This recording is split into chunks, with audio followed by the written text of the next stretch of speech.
oldest Lutheran schools in the state of Nebraska. Now St. Paul's in Norfolk is getting started on its first major upgrade in more than 10 years. Thanks for joining us tonight. I'm Katie Koppel. St. Paul's Lutheran School broke ground this afternoon on a new gymnasium to replace their original gym built back in 1948.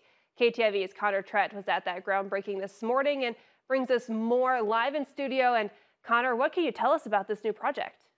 Well, Katie, I'll say this. That new gymnasium is much needed for St. Paul's Lutheran. After the groundbreaking, they held a reception in that gym, and there was barely enough room for a basketball court in there. It was sideline, maybe a foot, and then the wall. And they've been using that gym since the 1940s, so this new building will be a massive upgrade.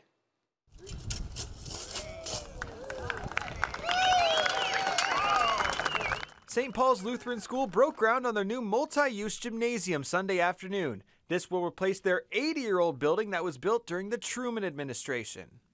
I think for its time in 1948, it was probably quite a structure. Probably was quite impressive and progressive for the time, but we affectionately call it the old gym because it looks old and it is not quite large enough. When you play basketball, if you hit the wall, you're out of bounds.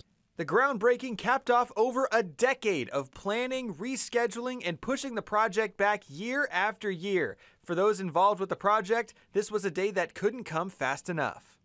I woke up this morning with butterflies in my stomach, not because I was nervous, just because I was excited. There's a great group of people here that wants to get this done, and it's been special to be a part of this process. This has been a long time coming.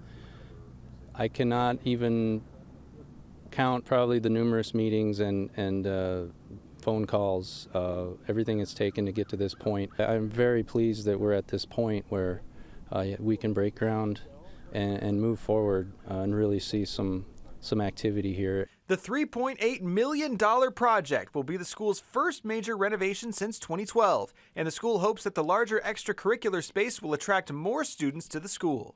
What this enables us to do is just to offer more opportunities for athletics, more space for STEM activities, for after-school clubs. And I think families are really going to appreciate that are here, and I think the prospective families we had will be really interested in that too.